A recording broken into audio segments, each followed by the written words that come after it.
Waktu itu Bang Radit tuh ada angkanya nggak? Kira-kira untuk di Indonesia, untuk skala Bang Radit ini, per bulannya harus berapa tuh ada angkanya? Kalau kita pakai hitungan klasik ya, itu Untuk kan spendingnya untuk Bang Radit. Angka segini tuh udah aman. Karena kan biasa Bang iya. Radit pakai 4% rule ya. Iya, Berarti kali 12 kali 25. Contoh misalnya mau 500 juta nih per bulan untuk bisa withdraw 4% itu berarti harus punya portofolio sekitar 150 M. iya kali 25 tuh. Iya.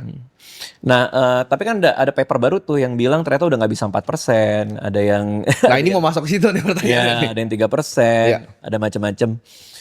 Cuman memang pada saat itu takarannya yang biasa digunakan adalah kali 25 pengeluaran setahun itu. Dalam proses Nah, pengumpulannya ada salah satu fund manager yang pernah bilang, ini saya lupa namanya siapa, dia bilang begini, kalau tanya orang jangan tanya prediksi makro masa depan dan lain-lain, tapi tanya dia itu pegang barangnya apa.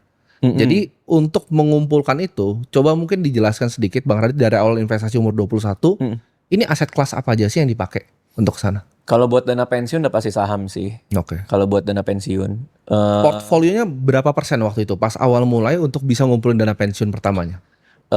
cara gua adalah tujuan keuangan gua itu gua cocokin sama instrumennya. Jadi kalau misalnya gua mau liburan tahun depan, ya pasti gua di RDPU. Ya.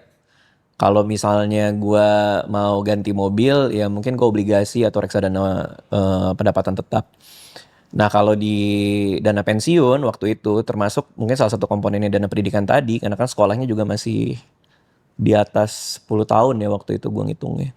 Itu masuknya memang di aset kelasnya di saham. Berapa persen Bang di saham waktu itu? Untuk dana pensiun 100%. 100%. Oh, jadi Bang Radit tuh pos-posin aja dana pensiun 100% saham, mau ganti mobil misalnya pakai yang pendapatan tetap dan money market tuh pakai buat yang short term gitu ya. Iya, artinya makanya gue nggak bikin komposisi aset gue segini, makanya obligasi harus berapa persen apa segala macam. Gue nggak bikin komposisi itu. Gue sesuai dengan tujuannya.